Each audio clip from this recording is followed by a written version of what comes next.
Ibu Bapak, saudari-saudara yang terkasih, selamat siang. Selamat bergabung di dalam acara webinar bedah buku dari Unpar Press yang berjudul Integritas Terbuka, Perubahan Positif Antar Iman dalam Dunia Majemuk. Pada siang hari ini kita akan mendengarkan secara interaktif dua pembicara, tentu saja yang pertama dan utama adalah Suster Gerardette Phillips, RSCJ Kongregasi Hati Kudus Yesus, yang menulis buku Integritas Terbuka ini. Dan yang kedua adalah Bapak Muhammad Zia Ul Haq atau Pak Zia, yang juga ikut berkontribusi di dalam penerbitan atau publikasi dari buku yang akan kita diskusikan bersama pada siang hari ini. Acara kita akan berlangsung dari jam 2 siang ini sampai dengan jam 4. Acara akan berlangsung sebagai berikut. Jam 2 ini kita akan memulai, lalu ada pembukaan dari tim Unpar Press, lalu 10 menit berikutnya saya membuka dan saya akan menyampaikan kurikulum vitae dari dua pembicara kita. Lalu sejenak kita akan menonton video Paus Fransiskus mengunjungi Uni Emirat Arab, lalu dilanjutkan dengan pemaparan dari Suster Jera tentang bukunya ini, lalu jam 2.35 sampai jam 2.55 sekitar itu, Bapak Zia mendapatkan giliran untuk menyampaikan tanggapan, komentar atau kritik atau apapun masukan terhadap buku Integritas Terbuka ini. Lalu berikutnya adalah sesi tanya jawab. Demikian saya akan memandu Ibu Bapak, ada pastor juga, ada suster yang saya lihat ikut di dalam webinar ini. Saya Romo Banu Victora Hadi akan memandu Ibu Bapak, saudari-saudara sekalian. Sementara ini yang sudah bergabung sebagai panelis itu adalah Suster Jera. Kita masih menunggu Pak Zia untuk segera bergabung. Supaya waktu kita efektif, saya bacakan terlebih dahulu begitu kurikulum vitae dari Suster Gerardette Phillips dan juga Bapak Zia. Nanti begitu Pak Zia Ul Haq bergabung, kita akan mulai mungkin 5 menit dari tim Unpar Press gitu supaya waktu kita pada siang hari ini bisa berlangsung secara efektif. Saya pertama akan membacakan kurikulum vitae riwayat hidup Suster Jera. Suster Gerardette Phillips dari Kongregasi Suster-Suster Hati Kudus Yesus melakukan aneka macam penelitian lewat studi-studi yang dilakukannya. Terakhir, beliau melakukan penelitian di Sekolah Tinggi Filsafat Riyarkara, menyelesaikan doktoratnya di S3 dengan disertasi berjudul Beyond Pluralism, Open Integrity as a Suitable Approach to Muslim and Christian Dialogue. Dan inilah yang menjadi buku yang bersama-sama akan kita bahas pada siang hari ini. Setelah sekian lama berkarya di India, di tarekatnya, atau di kongregasinya, dan juga di sejumlah lembaga yang berintegritas tinggi, beliau datang ke Indonesia ini, lalu mulai pada tahun 2000 sampai 2009 dengan pelayanan konseling dan pastoral di Universitas Katolik Atmajaya Jakarta. Lalu menjadi dosen psikologi juga di Universitas Paramadina Jakarta. Lalu pada Juli 2005, beliau mendapatkan kehormatan Paus Benedictus XVI mengangkatnya sebagai penasihat di Pontifical Council of Interreligious Dialogue, Commission for Religious Relations with Muslim. Lalu tahun 2009 menjadi dosen psikologi di Universitas Katolik Parahyangan Bandung, dan mulai 2014 beliau mengajar juga di Prodi Religious Studies Universitas Islam Negeri Bandung. Pembicara kedua, Bapak Muhammad Zia Ul Haq atau Pak Zia, sudah bergabung dengan kita, adalah alumnus pesantren Persatuan Islam Tarogong, lalu menyelesaikan S1 di Perbandingan Agama Usuluddin Universitas Islam Negeri Sunan Gunung Jati, Bandung, S2 di Prodi Religious Studies di universitas yang sama, dan sekarang sedang menulis disertasi doktoralnya dengan tema studi perdamaian di Prodi Religious Studies Universitas Islam Negeri Sunan Gunung Jati, Bandung.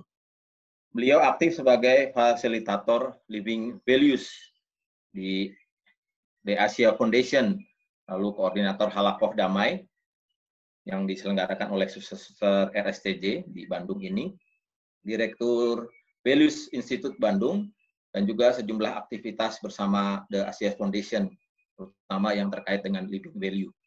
Demikian kedua pembicara pada siang hari ini yang akan memberikan kepada kita pencerahan tentang integritas terbuka. Saya akan memberi waktu kurang lebih sekitar 5 menit kepada Unpar Press untuk membuka. Silakan. Oke, selamat siang Bapak Ibu sekalian. Salam sejahtera dan salam sehat untuk kita semua. Selamat datang dalam diskusi buku Integritas Terbuka, Perubahan Positif Antar dalam Dunia Majemuk. Pertama-tama saya mewakili Unpar Press mau mengucapkan terima kasih kepada Unpar Plus yang telah mendukung Unpar Press dalam penyelenggaraan acara diskusi ini. Dan tentunya saya juga berterima kasih kepada dua pembicara kita siang ini, Suster Geraldine Phillips, RSCJ, selaku penulis buku yang sudah mempercayakan Unpar Press untuk menerbitkan buku ini, dan juga kepada Bapak Muhammad Ziaul Haq selaku editor. Dan juga terima kasih kepada Romo Banu, Victor Hadi Projo, yang sudah bersedia untuk menjadi moderator dalam acara diskusi kita siang ini. Nah, dalam kesempatan ini kami juga mau mengucapkan selamat datang kepada Dr. Hajah Dayati, SH, SE, MSI, selaku Kepala Biro Pelayanan dan Pengembangan Sosial Setda Provinsi Jawa Barat. Kemajemukan pada diri bangsa Indonesia adalah sebuah kekayaan yang patut kita syukuri. Salah satunya adalah kemajemukan beragama. Nah, dalam diskusi buku kita siang hari ini, kedua pembicara akan berbagi semangat integritas terbuka sebagai sebuah pendekatan baru dalam dialog antar iman kepada kita semua. Sudah pada punya bukunya? Kalau misalkan belum, ayo beli karena hari ini kita ada diskon spesial ya. Dan untuk mempersingkat waktu, saya kembalikan kembali kepada Pastor Banu. Terima kasih. Baik, Mbak Maria. Terima kasih, Mbak Maria ini dari Unpar Press yang menyelenggarakan kegiatan kita pada siang hari ini. Sesuai dengan alur pembicaraan kita akan segera melihat satu tayangan bagaimana Paus Fransiskus mengunjungi Uni Emirat Arab. Ini menjadi satu tonggak sejarah bagi kita semua, bagaimana ia memberikan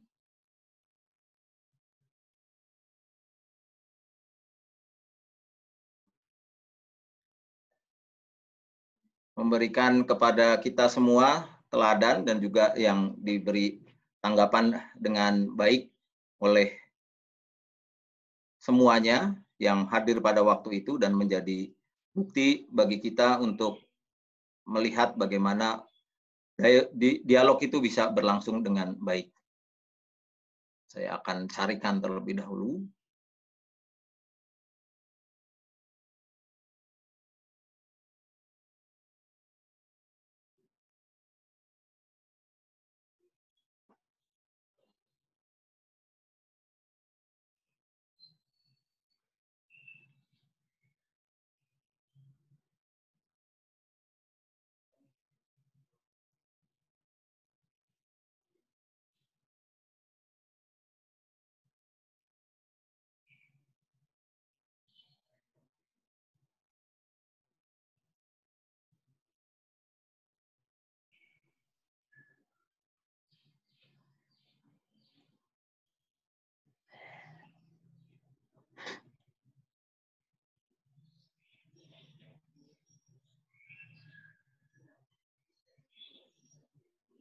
Maaf, apa Mbak Maria bisa membantu saya untuk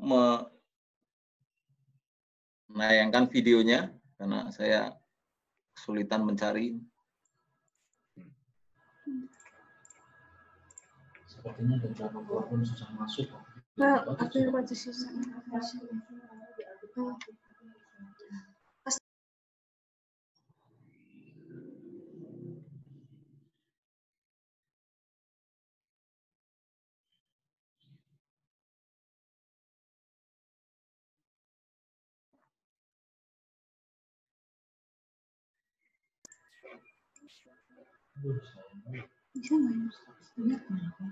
Baik, sementara saya mencari file, saya mempersilahkan kepada Suster Jera supaya waktu kita efektif, nanti kita akan melihatnya setelah pemaparan dari Suster Jera terkait dengan bukunya Integritas Terbuka ini. Saya persilahkan kepada Suster Jera untuk memberikan kepada kita pemaparan tentang bukunya ini. Waktu saya berikan sepenuhnya kepada Suster. Terima kasih.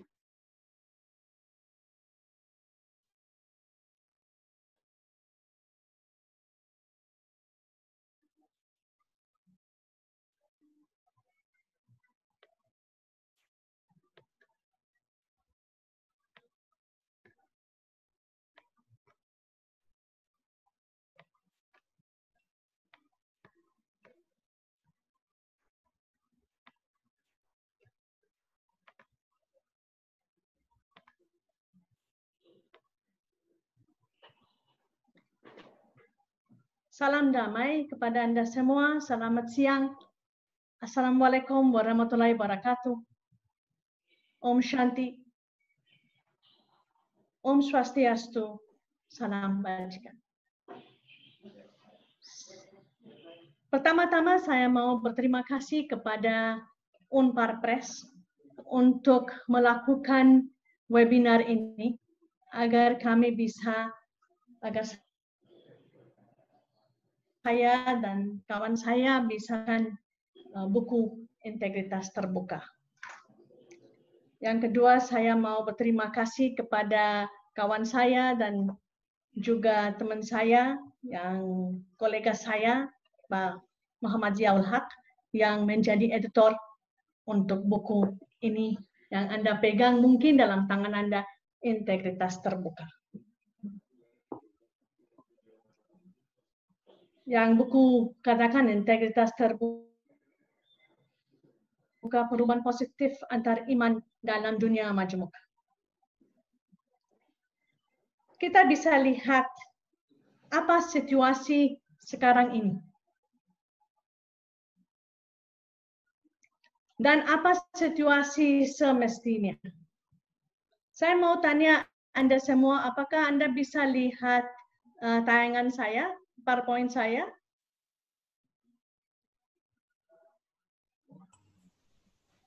Pastor Banu, Anda bisa lihat? Baik, bisa, Suster. Bisa, jelas. Oke, jelas ya. Nah, kalau kita lihat apa situasi sekarang ini, dan apa situasi semestinya, antara dua hal ini kita bisa lihat ada jarak. Ada jarak. Di sini kita lihat sampai sekarang ini 3 pendekatan menghadapi keragaman agama. Sampai saat ini untuk melihat pluralisme, untuk melihat dunia pluralis, dunia majmuk. Untuk baca lebih banyak dan untuk tahu lebih banyak, silakan baca buku ini. Tapi sampai sekarang ada 3 pendekatan yang cukup terkenal. Eksklusivisme, inklusivisme, dan pluralisme. Tapi saya mau berhenti dengan yang terakhir, pluralisme. Karena ini dunia kita masih dalam pluralisme. Meskipun pluralisme, pendekatan, menjadi terobosan dari eksklusivisme dan inklusivisme melampaui dua pendekatan sebelumnya, pluralisme masih membawa beberapa hal yang sebetulnya bahaya untuk melakukan dialog antar umat beragama, menurut saya. Pertama, tidak cukup serius menghargai kekhasan agama, karena pluralisme klaim bahwa kita semua sama. Kedua, bisa menyangkal klaim kebenaran agama sendiri. Dan yang ketiga, tidak sepenuhnya memahami orang lain dengan lebih baik, karena kita semua sama dan mengalami perjalanan yang sama menuju yang nyata. Ini beberapa klaim atau pendekatan dari pluralisme. Ada banyak yang lain, tetapi hari ini kita hanya akan lihat 3. Tapi faktanya, sampai sekarang dunia kita menggunakan pluralisme. Tapi tetap ada jarak. Tetap ada salah paham. Tetap ada prasangka. Ada stereotip. Ada stigma. Penganut agama masing-masing kurang mendengar satu sama lain. Kita tetap membeda-bedakan satu sama lain. Kita tidak saling menolong, tidak saling bergotong royong. Dalam dunia kita sekarang ini, ya, meskipun dan apalagi sekarang dalam pandemik ini, manusia haus untuk pengetahuan. Dan kita punya tanggung jawab yang cukup besar untuk memberi pengetahuan yang benar, yang akurat. Kita perlu pendekatan yang baru, sikap yang baru, agar jarak ini kita bisa membuat lebih tipis. Apa situasi semestinya? Semestinya kita perlu pendekatan yang membawa keterbukaan terhadap klaim kebenaran. Kita perlu pendekatan yang membawa respon terhadap relativisme. Dan menurut saya yang paling penting, mempertahankan keunikan setiap agama karena semua agama tidak sama. Kalau kita klaim bahwa semua agama sama, kita merendahkan campur tangan Tuhan atau wahyu Tuhan. Karena semua agama langsung dari Tuhan dan ini wahyunya. Kita diharapkan seorang beriman sanggup secara jujur meyakini agamanya sendiri, sehingga dapat menawarkan kebenaran kepada orang lain, dan sekaligus terbuka untuk menerima kebenaran dari orang yang beragama lain. Jadi kita bisa lihat ada 2 hal yang main di sini. Satu, kita yakin agama yang saya anut terbaik untuk saya, sekaligus saya terbuka untuk mengerti, untuk mempelajari, untuk menerima kebenaran orang lain, sekaligus simultan belajar agama kita sendiri. Sikap seperti ini pasti baik demi masyarakat yang haus untuk pengetahuan yang benar. Sikap ini bisa kita disebut integritas terbuka. Jadi ini titik keberangkatan kenapa saya tulis buku ini atau kenapa saya masuk penelitian ini, karena saya suka pikir bahwa saya agen perdamaian dan dialog. Saya pikir dunia kita perlu sesuatu yang baru. Karena bertahun-tahun kita pakai pluralisme, eksklusivisme oke, tapi bertahun-tahun kita pakai pluralisme, tapi tetap ada jarak. Tetap orang tidak mengerti satu sama lain. Kita perlu lakukan sesuatu. Teknologi berkembang, semuanya berkembang, tetapi kalau soal dialog, kita masih beberapa tahun ya masih kuno gitu. Saya mempelajari 2 tokoh. Teologi dan filsafat 2 tokoh ini. Teologi Hans Kung dan filsafat Syed Hussein Nasr. 2 ini masih hidup, 2 orang ini kontemporer, dan 2 orang ini kerja cukup banyak dalam sepanjang hidup mereka untuk membawa perdamaian dalam dunia kita antar agama-agama. Kung bicara tentang etika global atau peraturan emas. Sebuah dunia, kata Kung, membutuhkan satu etika, bukan satu agama. Bukan satu agama, tapi satu etika. Etika global berarti bahwa terlepas dari keyakinan yang berbeda-beda, kita setuju akan standar dasar etika. Jadi, Kung sebetulnya melawan pluralisme. Tidak ada. Kita meyakinkan berbeda-beda, tapi kita setuju akan standar etika dasar. Penekanan pada upaya pencarian etika universal dari setiap agama. Jadi setiap agama punya peraturan emas dengan cara mereka sendiri tersebut. Etika global menghadirkan usaha dari dunia keagamaan untuk menyelesaikan masalah bersama-sama. Jadi menurutku kita bisa menyelesaikan bersama-sama satu global problem bersama-sama, kita bisa bersama-sama kalau kita semua akan dari agama kita masing-masing lihat peraturan luas. Saya, Bapak Ibu, saudara-saudari sekalian, saya tidak bisa melepaskan presentasi ini dengan situasi pandemik. Kalau kita lihat situasi pandemik, kita dalam global crisis. Global crisis needs a global response. Nah, sama dengan ini, dengan dunia majemuk perlu respon yang cukup berbeda-beda juga, yang dari peraturan setiap agama. Sedangkan Nasar, kalau Kong bicara tentang etika global, Nasar bicara tentang filosofia perinis atau sains sakra atau pengetahuan sakral atau tradisi. Nasar melihat kemajemukan dari sudut pandang ini. Kunci untuk memahami relasi antara agama-agama di dunia adalah melihat mereka dari sudut pandang tradisi. Tradisi menurut Nasar, tradisi menurut Nasar ini sumber. Kita datang dari sumber, kita kembali ke sumber.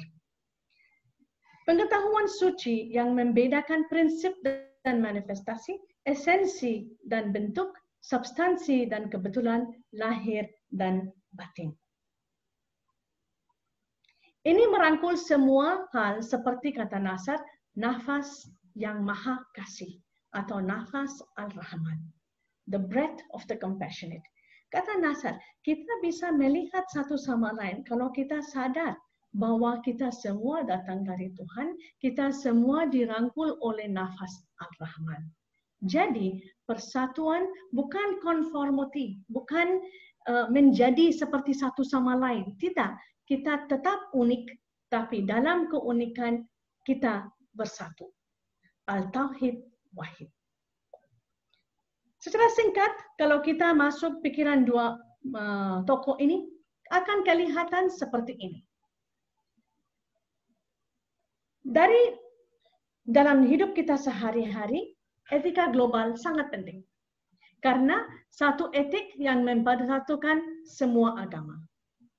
Bapak Ibu, saudara-saudari sekalian, sadar bahwa saya tidak bicara tentang mempersatukan semua agama dalam persamaan, tapi dalam perbedaan. Ini kalau kita tahu satu etika global, ini akan intinya agama. Intinya Tuhan. Ini akan membuat kita masuk ke dalam diri kita sendiri. Ini filosofia perinis. Inti persatuan setiap agama adalah intervensi Tuhan. Ini yang kita bisa dapat dari Said Hussein Nasr. Kalau kita memasuki hati kita sendiri, kita penganut agama atau believer atau faithful tidak akan duduk diam. Tapi kita akan lihat sebuah relasi yang membuka pemahaman dan penerimaan antar agama dan keyakinan berbeda. Ini akan membuat kita keluar dari diri untuk membuat kita sungguh-sungguh membuka diri pada kemanusiaan. Jadi ini satu dinamika yang terjadi kalau kita pakai teologi dan filsafat Nasr dan Kong. Secara singkat, kalau kita lihat kenapa kita perlu integritas terbuka? Kenapa kita tidak berhenti dengan pluralisme? Saya coba, kita bisa lihat banyak isu seperti ini, tapi hari ini saya memilih dua. Wahyu Tuhan dalam Yesus Kristus unik dan memperlihatkan sikapnya yang penuh dan benar. Wahyu Tuhan dalam Al-Quran ini unik, memperlihatkan sikap yang penuh dan benar, dan keselamatan. Keselamatan dan rahmat di luar umat Kristiani, dan keselamatan dan rahmat di luar umat Islam. Integritas terbuka, ini buku yang fokus kepada relasi antara orang Muslim dan orang Kristen. Orang Katolik. Jadi kalau kita lihat pendekatan eksklusivisme tentang wahyu Tuhan dalam Kristus, unik, eksklusivisme katakan ya, Dalam Al-Quran katakan ya. Tapi apakah ada keselamatan dan rahmat di luar umat Kristiani? Eksklusivisme katakan tidak. Di luar gereja tidak ada orang yang bisa masuk. Tidak ada orang yang bisa selamat. Eksklusivisme katakan tidak. Kalau bukan orang Muslim, kamu tidak akan masuk ke surga. Ini pendekatan, ini cara eksklusivisme. Inklusivisme katakan wahyu unik, ya. Wahyu unik dalam Al-Quran, ya. Keselamatan dan rahmat di luar umat Kristen, ya, tapi anonim Kristen. Maksudnya, ya, dia akan pergi ke surga karena tingkah laku dia sebagai seorang Kristen atau tingkah laku dia sebagai seorang Muslim. Jadi, kalau kita memperhatikan K untuk Kristen kecil dan M untuk Muslim kecil, ya. Maksudnya mereka baik, tapi mereka belum Muslim, mereka belum Katolik, mereka belum Kristen. Nah ini penting. Kalau pluralisme, wahyu Tuhan dalam Yesus Kristus unik, kata pluralisme tidak. Tidak unik, karena kita semua sama. Wahyu Tuhan dalam Al-Quran unik, katanya tidak. Keselamatan, ya.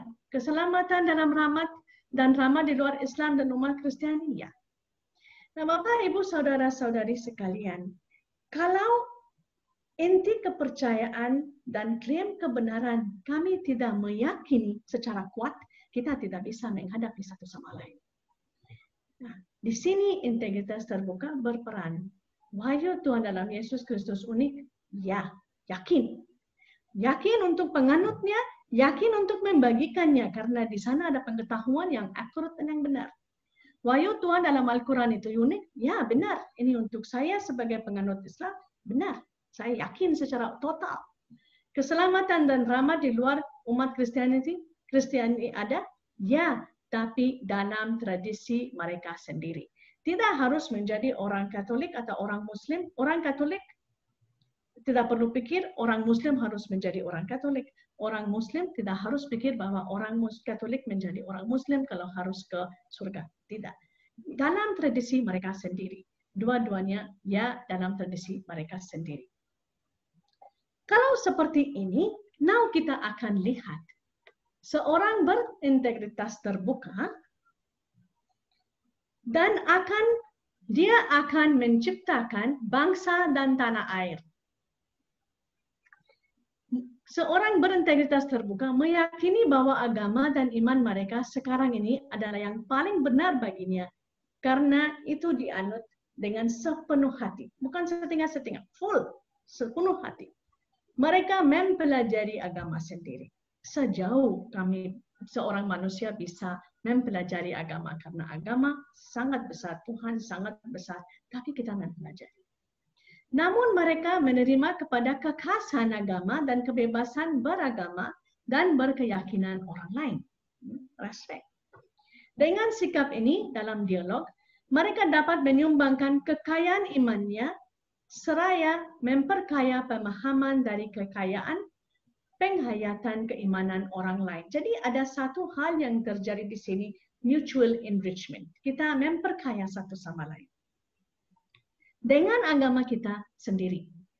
Memahami satu sama lain tanpa merasa takut. Merasa takut apa? Tanpa merasa takut kehilangan keimanan miliknya atau merebut kekayaan orang lain, tidak takut melihat perbedaan. Dan ini hanya akan terjadi kalau Anda dan saya punya pengalaman Tuhan yang Nasar katakan hikmah al-sokiyah. Bisa betul-betul tes siapa Tuhan. Kalau seperti ini, akan menciptakan bangsa dan tanah air bagi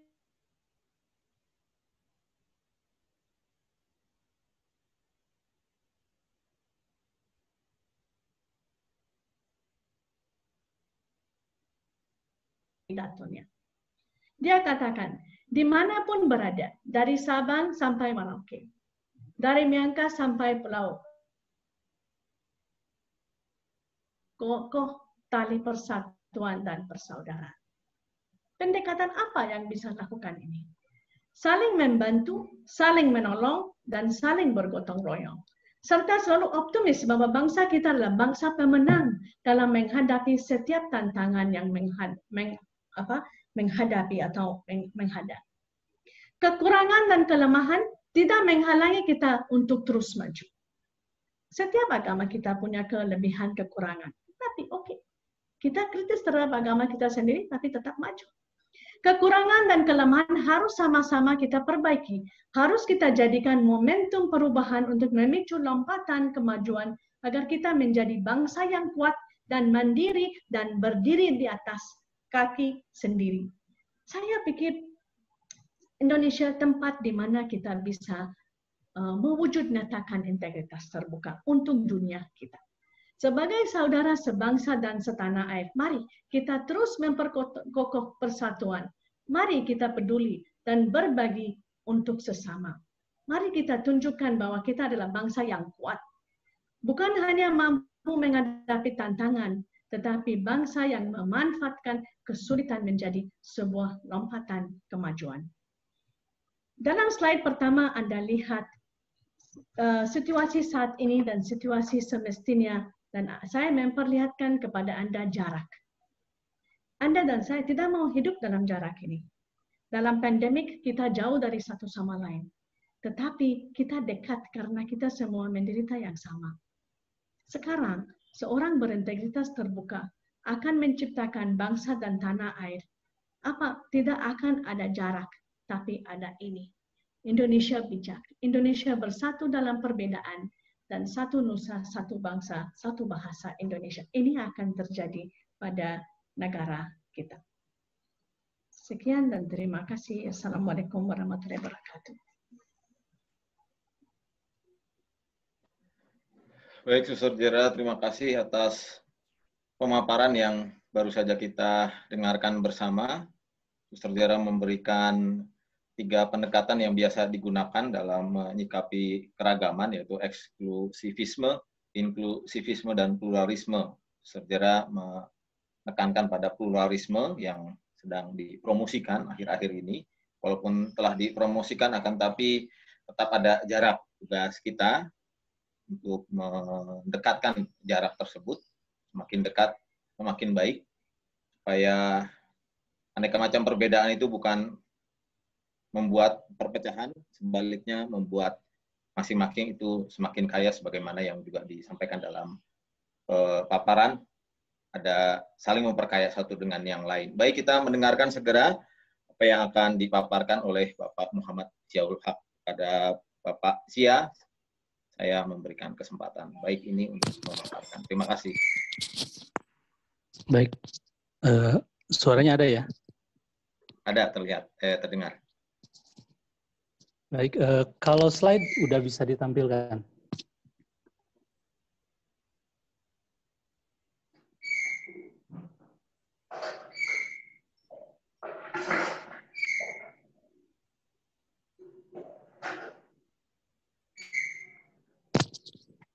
Slide bisa ditampilkan tidak? Belum terlihat, Pak Zia. Oh, yang dari Mbak Maria?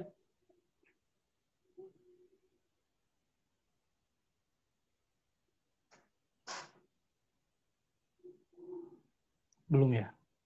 Belum. Sebentar.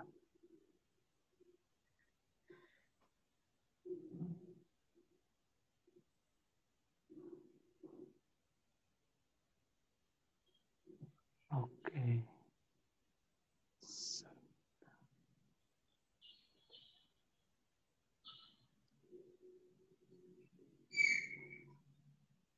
Oh, susah ya. Kalau Mbak Maria yang tadi saya kirim bisa nggak?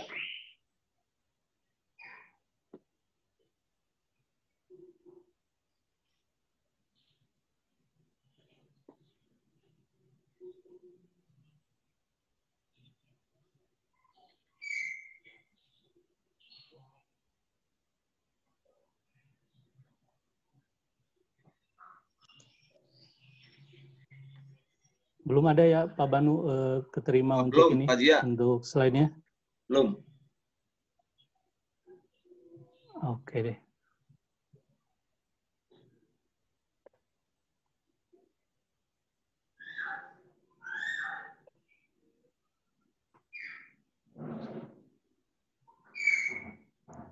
Oke, langsung aja mungkin tanpa slide ya. Baik, silakan Pak. Assalamualaikum warahmatullahi wabarakatuh. Selamat siang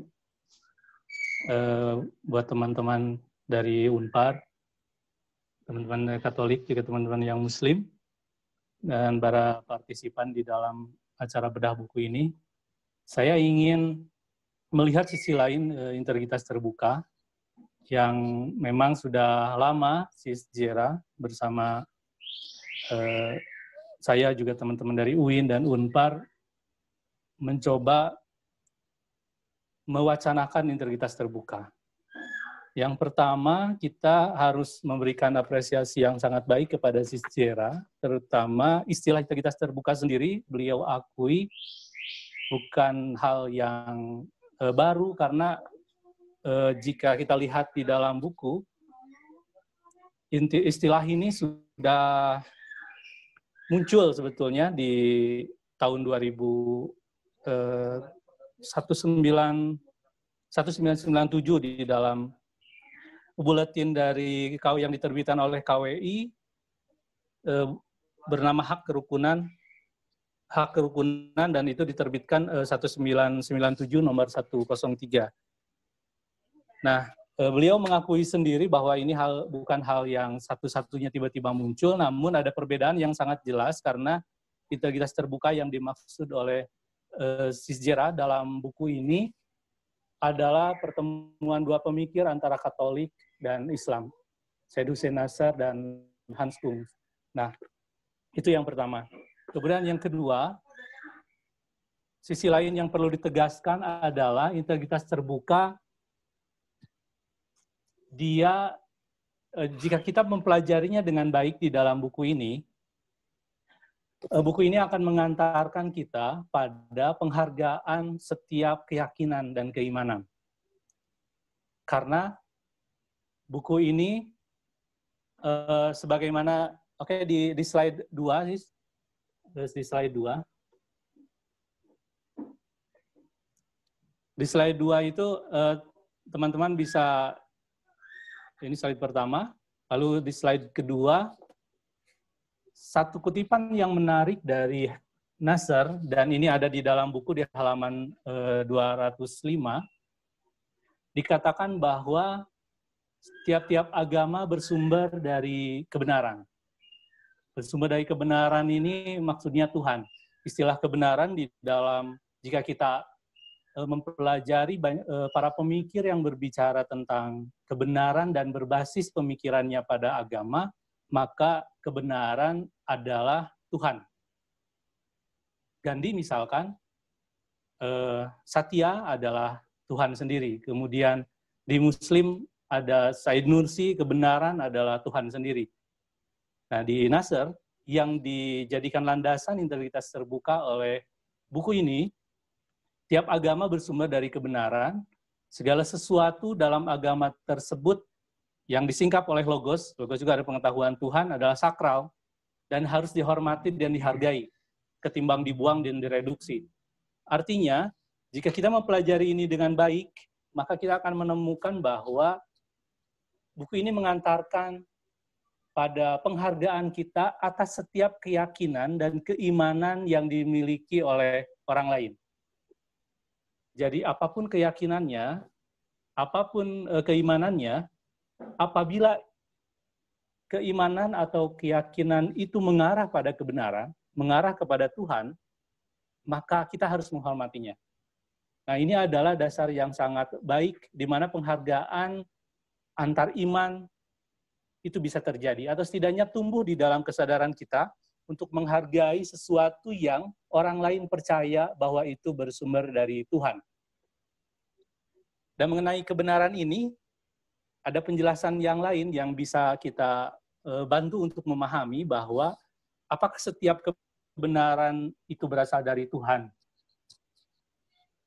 Nah, pertanyaan ini mungkin bisa dijawab dengan apa yang dikatakan oleh salah satu pemikir juga, oleh Gandhi misalkan, bahwa jika kebenaran itu mengarahkan pada keselamatan, lalu membela kemanusiaan, maka kebenaran itu adalah kebenaran yang berasal dari Tuhan. Di dalam buku ini, dan di dalam halaman-halaman buku ini, di mana buku ini mengeksplorasi setiap kegiatan atau program perdamaian, maka jelas etika global atau global etik yang dikembangkan oleh Hans Kung, lalu kemudian yang dilakukan di dalam Commonwealth, yang dilakukan juga di dalam Human Fraternity, adalah kebenaran yang dieksplorasi dengan baik, kemudian diekspresikan dengan positif, dan mengarah pada keselamatan serta untuk kemanusiaan. Kita akan menemukan pencerahan seperti itu di dalam buku ini. Kemudian di slide yang kedua, lalu apakah setiap kebenaran yang muncul dari manusia, lalu kita menghormatinya di dalam slide ketiga, maaf, apakah semuanya sama?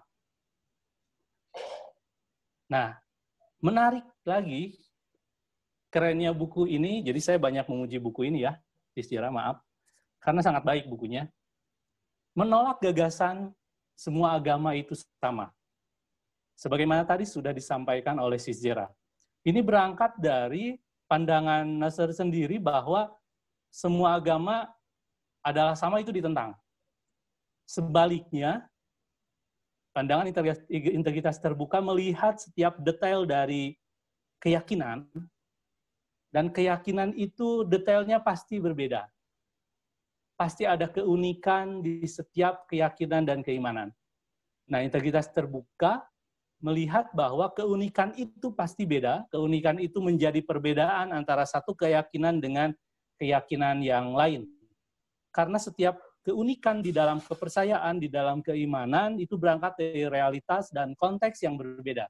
Keimanan orang Indonesia akan berbeda dengan keimanan orang Turki misalkan, atau orang Arab dalam menghayati keimanannya.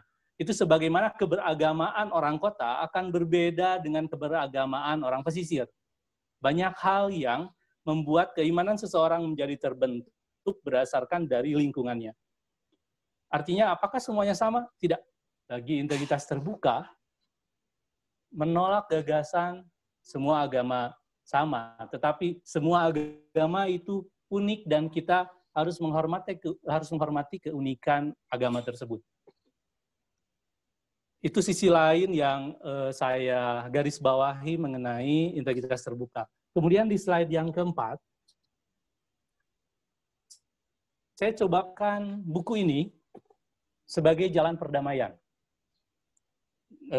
Teman-teman bisa lihat di gambar, di slide yang keempat tentang integritas terbuka sebagai jalan perdamaian. Jadi apabila kita menggunakan satu teori tentang konflik yang disampaikan oleh atau digagas oleh Johann Galtung, konflik itu terjadi adanya apabila A ditambah B ditambah C gitu. Apabila attitude ditambah behaviors dan adanya contradiction. Attitude itu sikap, behavior itu tindakan, contradiction itu pertentangan. Nah, integritas terbuka bisa kita lihat dia sebagai satu sikap. Sikap apa? Sikap membangun, saling menghormati, menghormati setiap keunikan dari setiap agama. Menghormati keimanan orang lain. Menghormati setiap keyakinan orang lain. Nah, bentuk lain mungkin kita bisa mengistilahkan ini toleransi dan lain sebagainya, tetapi dalam integritas terbuka, jika kita kembali ke penjelasan sebelumnya, integritas terbuka mampu membangun sikap penghargaan kepada orang lain. Itu di attitude. Kemudian di behavior, buku ini atau integritas terbuka mendorong sikap positif atau etika-etika yang dibangun agar dialog antar agama atau perbedaan ini membangun satu kerjasama yang jelas. Kerjasama apa yang dimaksud? Jika kita cek di Commonwealth atau di Human Fraternity, kita akan menemukan di mana dua keimanan yang berbeda bertemu demi kemanusiaan. Saya tahan sampai sana untuk penjelasan behavior. Mohon host ke gambar yang tadi tentang behavior itu. Dan kemudian yang ketiga adalah kontradiksi. Artinya setiap perbedaan baik agama, golongan, ataupun etnis, itu pasti akan terjadi pertentangan.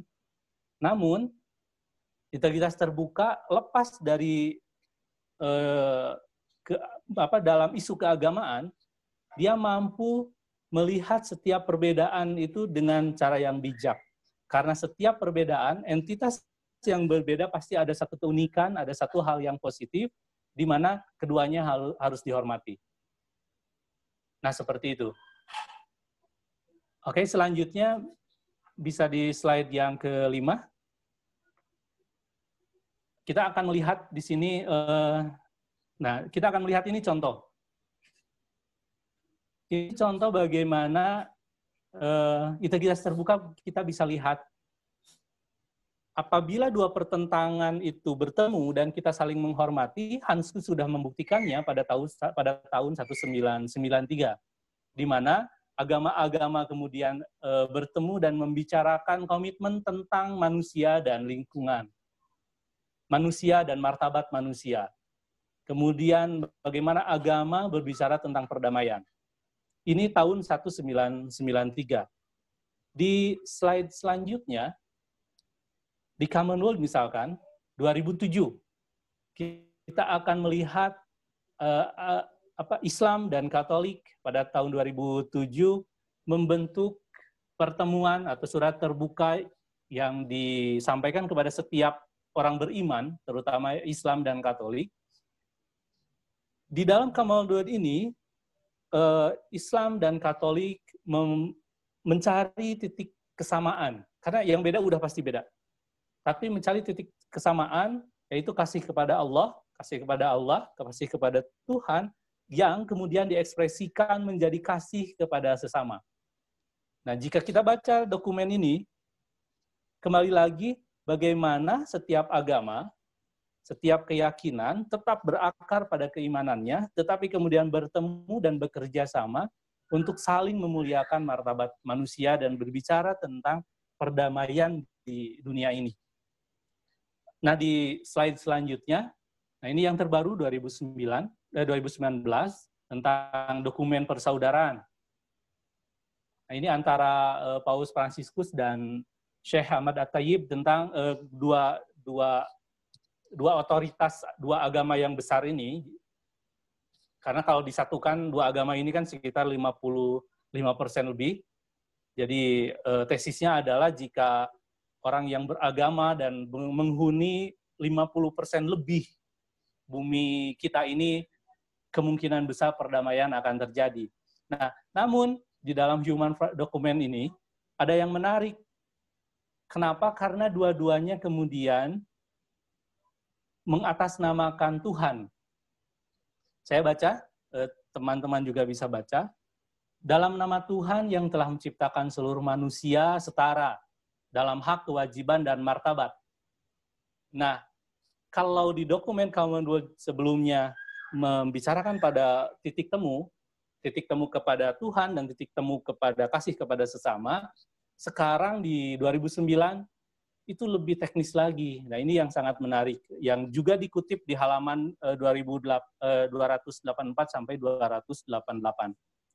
Nah, kemudian atas nama Allah dan segala sesuatu yang dinyatakan sejauh ini, menerima budaya dialog sebagai jalan dan kerjasama sebagai timbal balik dan kode etik. Nah, di dokumen ini sumpah atas nama Tuhan. Atas nama Tuhan, kesamaan dalam lafaz kita, Allah dengan dalam lafaz teman-teman yang Katolik itu, Allah, dua agama ini kemudian bersumpah atas nama Allah yang satu itu. Nah, di slide selanjutnya, ini juga menarik bagaimana dua entitas agama ini berakar pada keimanan, lalu bertemu dan membicarakan tentang kebaikan. Karena salah satunya adalah persaudaraan kemanusiaan dijadikan basis dialog dan kerjasama antar agama. Jadi bukan berbicara lagi pada teologi, bukan berbicara lagi pada trinitas, itu sudah selesai di Commonwealth di 2007. Berdasarkan dari kesepakatan dua otoritas agama tersebut. Di 2019, kemudian dokumen kesepakatan antar dua agama yang besar ini membicarakan hal-hal yang lebih teknis, karena selain dari nama Tuhan, di dalam Islam kan ada selain nama Allah, kemudian demi waktu, kan selalu ada sumpah demi waktu, walaili, demi malam dan lain sebagainya. Nah, di dalam dokumen ini menjadi menarik integritas terbuka ini karena kita punya contoh yang baik. Di dalam dokumen ini atas nama manusia yang tidak bersalah. Nah, atas nama orang miskin, atas nama anak yatim, janda, pengungsi, dan mereka yang diasingkan dari tanah air, atas nama korban perang, itu semua masalah-masalah kemanusiaan. Kemudian atas nama persaudaraan yang terkoyak oleh ekstremisme dan perpecahan, kemudian atas nama orang-orang yang berkehendak baik di setiap bagian dunia. Nah, ini adalah contoh bagaimana integritas terbuka yang Anda pegang, buku yang diterbitkan oleh Unpad Press ini, dia mampu melihat atau mengajak kita pada dunia yang lebih luas. Dunia yang lebih luas berangkat dari hal yang paling kecil, yaitu kita meyakini dan menghargai, kita meyakini keimanan kita, berakar pada keimanan kita, lalu kita menghargai setiap keimanan orang lain, karena ada unik di sana, tanpa menyamakan mereka, lalu kemudian integritas terbuka mengajak kita untuk melakukan hal yang lebih baik antar umat beragama, hal yang lebih baik antar orang yang berbeda keyakinan, dan memberikan perhatian lebih pada masalah-masalah kemanusiaan. Kemudian selanjutnya di slide terakhir saya kutip satu buku dari Risalah Ikhlas dan Ukhuwah. Ini Said Nursi. Saya sebagai seorang yang sudah anggaplah sudah mempelajari ini dengan baik, saya bisa melihat bagaimana integritas terbuka bisa dilakukan dalam praktik yang lebih teknis. Di dalam Said Nursi bilang bahwa ketika engkau menganggap bahwa manhaj itu golongan dan pendapatmu benar, engkau berhak untuk berkata mazhab atau pendapatku benar atau lebih baik. Akan tetapi engkau tidak boleh berkata hanya manhaj dan pendapatku yang benar. Sebab pandanganmu yang penuh dengan kebencian dan pikiranmu yang terbatas tidak bisa menjadi tolak ukur dan penentu yang menetapkan kesalahan pendapat orang lain. Ada peribahasa yang menarik, wa ainur ridho an kulli aibin kalilatun walakinna aina syukhti tubdil masawiya. Mata cinta terlalu suram untuk melihat kesalahan, sementara mata benci menampakkan semua keburukan. Jika kita kembali kepada slide yang ada segitiga tadi, integritas terbuka mengatasi kebencian. Integritas terbuka mengatasi sikap curiga kepada kepercayaan orang lain. Karena kita selalu menghargai orang lain. Di mana mungkin karena sejarah memunculkan kebencian kita atau karena hoax, kemudian memunculkan ada sentimen yang negatif kita pada orang yang berbeda. Tetapi jika kita setidaknya berangkat dari buku ini, kita lebih bisa menahan hal yang berbeda dan melihatnya dengan cara yang lain, melihatnya dengan cara yang lebih baik. Dan kita menghargai, karena mata cinta terlalu suram untuk melihat kesalahan, kita akan melihat kebaikan di antara sekian keunikan, karena ketika mata benci muncul, apapun yang dilakukan itu pasti salah. Teman-teman sekalian, integritas terbuka sebagai pintu masuk yang baik untuk mengajak kita memperhatikan keimanan kita, menemukan keimanan kita, lalu kita menghargai keimanan orang lain, dan kita melakukan hal yang baik dalam perbedaan. Terutama di Indonesia, kita bisa membuat keadaan Indonesia semakin baik. Contoh yang sederhana, misalkan banyak kejadian intoleransi di dalam masa wabah ini. Tetapi sebenarnya jika kita punya memori yang baik, bacaan yang baik, salah satunya tentu integritas terbuka, kita bisa menahan dan bisa mengkajinya dengan baik. Kita bisa menghormati segala sesuatu yang berbeda, dan kita bisa menghormati keunikannya. Mungkin seperti itu Pak Banu dari saya. Terima kasih. Baik, banyak terima kasih kami sampaikan kepada Bapak Ziaul Haq yang telah menyampaikan pemaparannya terkait buku Integritas Terbuka yang ditulis oleh Suster Geraldine Phillips.